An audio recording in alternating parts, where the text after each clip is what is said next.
오늘 예수님을 고발했던 사람들이 다시 빌라도에게로 찾아왔습니다. 빌라도가 예수님을 헤롯에게 보내었고 또한 헤롯은 다시 빌라도에게 예수님을 보내었습니다. 그 이유는 오늘 14절에 나와 있는 것처럼 빌라도도 헤롯도 예수님에게서 죄를 찾지 못했기 때문에 그랬습니다. 그럼에도 불구하고 사람들은 예수님을 죽이라고 소리치고 지금 빌라도를 위협하고 있는 상황입니다. 참 신기합니다.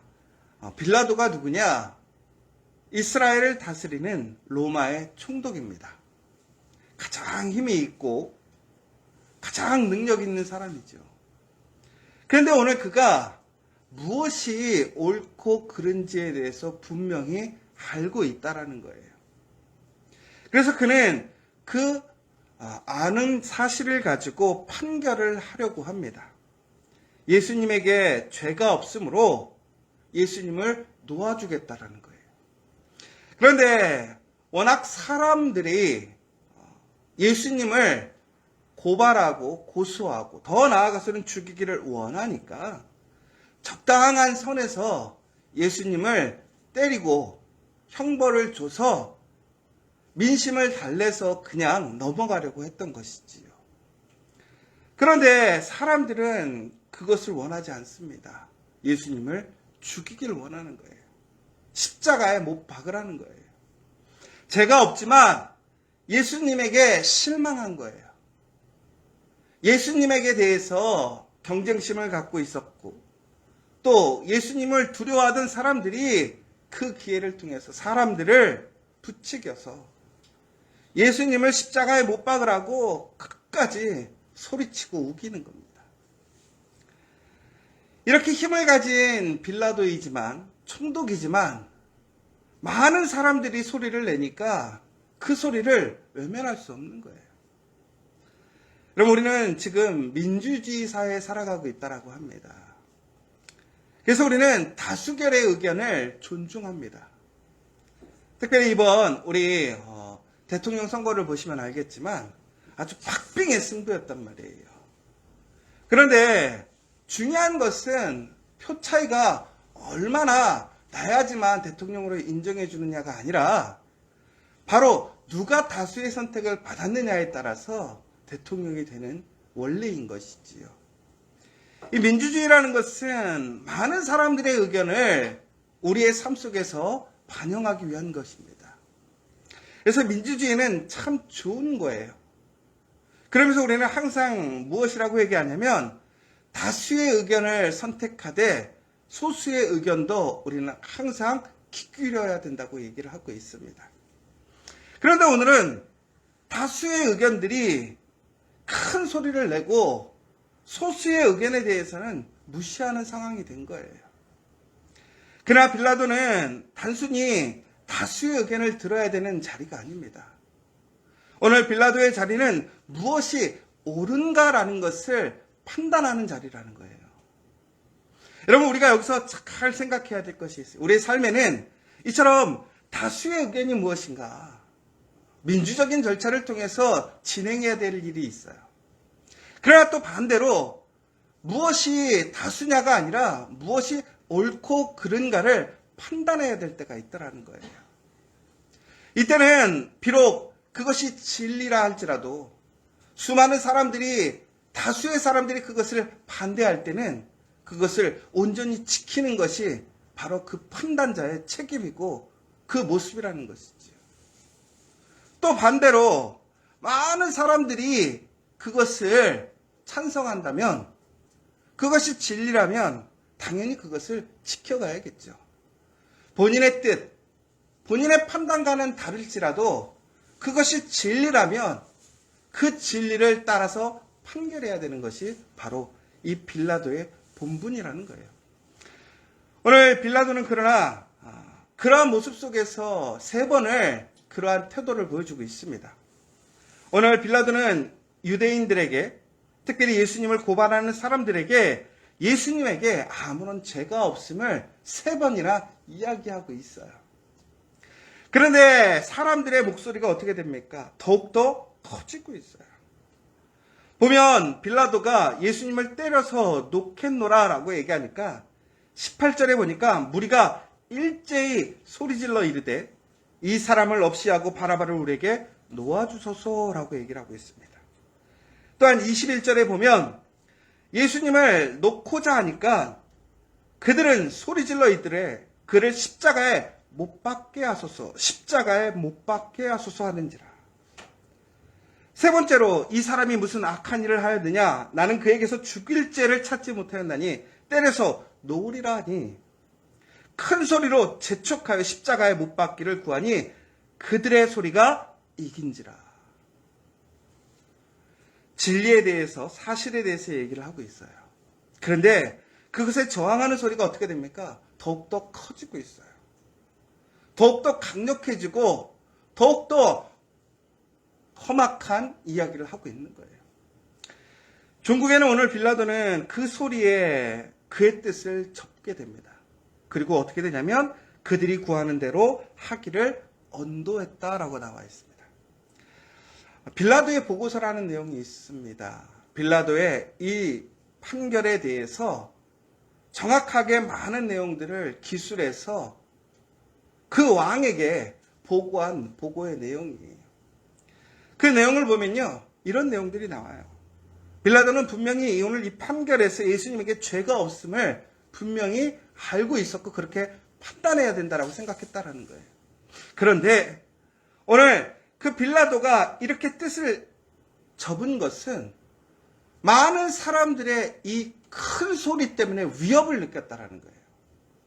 여러분, 지금 빌라도가 그의 땅에서 통치자로서 그의 일을 행하고 있지만 그가 뭐라고 얘기하냐면 나에게 있는 군사는 백부장 1명과 100명의 군사밖에 없었다라는 거예요. 그러면 다시 얘기하자면 오늘 이 자리에 모인 사람들이 얼마나 많았는가를 알 수 있는 거예요. 여러분, 로마 군인 100명이면요 어마어마한 힘을 가진 사람들이에요. 능력을 가진 사람들이에요. 그런데 로마 군인 100명이 감당할 수 없는 사람들의 그 숫자들이 모여서 한 목소리로 오늘 빌라도에게 압박을 가한 거예요. 빌라도가 이렇게 얘기를 해요. 사실이었지만 그 사실을 공포하게 되었을 때 밀란이 일어날 것이라 생각했다라는 거예요. 그래서 오늘 자기는 그 사실에 대해서 아무런 문제가 없게 하기 위해서 그렇게 판결을 했고 이것이 잘못되었다면 그 잘못을 왕께서 판단하여 주시기를 원한다고 상소문식으로 보고서를 만들어서 올렸다라는 거예요. 여러분, 혹시 그 안중근 의사가 쓰신 글자 중에 경천이라는 글자를 아십니까? 경천? 한문으로 경천 이렇게 써 있고요. 이 손이 잘리신 손가락에 도장, 손지장 찍으신 아주 유명한 글자인데요. 그 뜻이 뭐냐면 하늘의 이치에 따라 국가와 국민이 스스로 본분에 맞게 도리를 지키고 양심을 거스르지 말아야 한다라는 뜻이에요. 여러분 잘 아시는 것처럼 안중근 의사는 카톨릭 신자였습니다. 우리가 다시 얘기하자면 카톨릭이냐 기독교냐 이것을 떠나서 하나님을 믿는 사람이었다라는 것이죠. 안중근 의사가 그렇게 어떤 독립운동에 대해서 어떤 특별한 일을 하게 되었던 일은 그것이 바로 하나님의 뜻에 합당한 일이었기 때문에 자신의 목숨을 내어놓고 자신이 고난을 받을지라도 그 일을 감당했다라는 얘기를 하고 있는 거예요. 여러분, 그런데 오늘 빌라도와 그 밖에 많은 위정자들은 지금 하늘의 뜻이 무엇인가가 아니라 바로 그 땅에서 그들이 다스리고 있는 그 사람들의 소리에 너무나 좌지우지 되더라는 거예요. 우리가 쉽게 그런 얘기를 해요. 우리는 민주주의로 살아가는 것, 그것이 중요하다고 생각해요. 그러나 그리스도인은 민주주의로 살아가는 것이 아니에요. 그러면 공산주의로 살아야 되느냐? 사회주의로 살아야 되느냐? 그렇지 않아요. 그리스도인은 오직 신본주의로 살아가야 돼요. 하나님이 가장 중심이 되고 하나님이 먼저 되는 사람들이 돼야 돼요. 하나님의 뜻이 무엇인지, 하나님의 말씀이 무엇인지를 가장 먼저 생각하는 사람들이 되어야 한다는 거예요. 그리고 그 뜻에 맞게 우리는 어떠한 상황 속에서도 사람들의 요구와 위협이 있을지라도 흔들림 없이 우리는 그 말씀의 길을 걸어갈 수 있는 담대한 사람, 정직한 사람들이 되어야 한다는 거예요.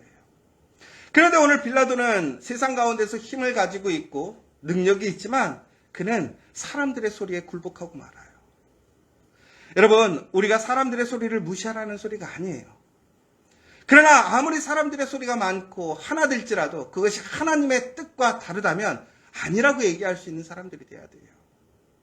여러분, 저희 커피와 교회는 바로 그런 믿음의 길을 걸어가는, 그 믿음의 정직한 고든 길을 걸어가는 그런 공동체가 되길 원합니다. 여러분, 그럴 때 우리에게는 많은 시련과 도전이 올 수도 있어요. 많은 손해를 경험할 수도 있을 것 같아요. 여러분, 그런 얘기가 있잖아요. 단단하면 부러진다. 사람이 좀 유연성이 있어야 된다라고 얘기를 하잖아요. 맞아요. 우리 살아가면서 단순히 사람들을 획일적으로 흑백의 논리로 단순하게 판단하고 심판해서는 안 됩니다. 그러나 우리는 사람을 판단함에 있어서는 우리는 항상 우리에게 주신 그 은혜를 기억하며 다른 사람들을 사랑의 마음으로 바라봐야 되겠지만 우리가 말씀에 따라 살아가야 되는 그 기준을 지킬 때는 우리는 항상 엄격하게 그 말씀의 기준을 견고하게 세워가야 된다는 거예요. 나에게는 아주 철저하게 말씀을 적용하고 다른 사람들에게는 관대하게 대할 수 있는 것이 바로 우리의 삶의 기준이 되어야 한다는 것이지요. 그러나 중국에는 오늘 빌라도가 이처럼 많은 사람들의 소리에 귀 기울이고 굴복했던 이유는 바로 그 자신에 대한 유익이 무엇인가를 따지게 되었다는 사실이에요. 사랑하는 여러분, 오늘 많은 소리가 있어요. 그 소리에 우리는 중국에는 흔들릴 수밖에 없고 위협을 느낄 수밖에 없고 그렇게 굴복해서 살아가야 될 때가 또 있습니다. 그러나 중요한 것은 그 소리가 한 목소리가 되어서 큰 소리를 내는 것이 중국에는 세상을 바꾸는 것이 아니에요. 그것이 진리가 아니라는 거예요. 오직 하나님의 말씀, 그것이 진리라는 사실을 기억하세요. 여러분, 세상을 변화시킬 수 있는 것은 얼마나 많은 사람들이 한 목소리로 한 뜻을 내느냐가 아니라 얼마나 진리 가운데서 하나님의 말씀의 소리를 지켜가느냐. 다시 얘기하자면 많은 사람들이 소리를 모아서 그 소리를 내는 것에 능력이 있는 것이 아니라 한 사람일지라도 그 기도하는 곳에 진정한 능력과 힘이 있다는 사실이에요. 여러분, 바로 그러한 소리와 그러한 위협 속에서 우리가 우리의 자리를 지켜갈 수 있는 것은 무엇이냐? 바로 하나님께 기도하는 자리로 돌아가야 한다는 거예요. 여러분, 다니엘을 기억하십니까? 다니엘은 그가 가진 모든 능력과 또한 권세를 하나님의 말씀을 지키기 위해 내려놓게 되었어요. 전국에는 그는 불구덩이 속에 들어가게 됩니다. 사자굴에 들어가게 됩니다. 왜 그렇습니까? 바로 하나님의 말씀을 온전히 지키기 위해 그는 그 말씀을 견고히 세웠기 때문에 그래요. 그러나 어떻게 되었습니까? 그가 사자에게 잡혀 먹었습니까? 그가 불에 타서 죽었습니까? 아니에요. 기도하는 소리가 비록 한 사람일지라도 그 기도의 소리는 1000명, 10,000명, 어떤 그 수많은 진리가 아닌 소리를 이겨낼 수 있다는 사실이에요. 여러분, 오늘 이 시간 우리가 귀 기울여야 될 것은 사람들의 얼마나 많은 소리, 사람들이 원하는 소리, 사람들이 결정한 소리가 아니라는 거예요. 우리가 귀 기울여야 될 것은 하나님의 소리예요. 그 하나님의 소리가 진정한 진리이고 생명이라는 거예요. 여러분, 오늘 사순절 기간 동안 우리가 귀 기울여야 될 소리가 무엇입니까? 하나님의 소리를 귀 기울이십시오. 그리고 하나님께 기도하는 여러분들이 되십시오. 그 기도의 소리를 통해서 잘못되고 하나님의 말씀에서 어긋나는 소리에 담대하게 싸우시고 그것을 증거하는 사람들이 되십시오. 전국에는 그 작은 기도의 소리가 더 큰 힘을 발휘한다는 사실이에요. 여러분, 오늘 빌라도는 전국에는 이 소리에 굴복하고 말았어요.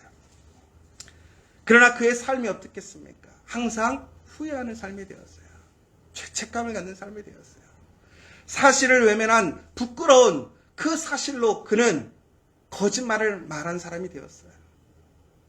여러분, 그러나 우리가 기도에 온전하게 그 기도의 소리로 나아가고 우리의 하나님의 말씀을 지킬 때에는 우리는 진정으로 하나님 안에서 부끄럽지 않은 삶을 살게 됩니다. 자랑스럽고 영광스러운 삶을 살아가게 된다는 거예요. 여러분, 오늘 이 시간 우리는 다시 기도의 자리로 돌아가야 돼요. 그리고 그 기도의 자리에서 하나님의 진리의 말씀을 통해서 기도하는 사람들이 돼야 돼요. 그리하여 그 세상의 많은 외침과 소리 가운데서도 하나님의 거룩한 그 진리의 소리를 온전하게 지켜가고 또 빛과 소금의 역할로서 그 빛의 자리를 지켜가는 저 여러분 되시기를 간절히 소망합니다.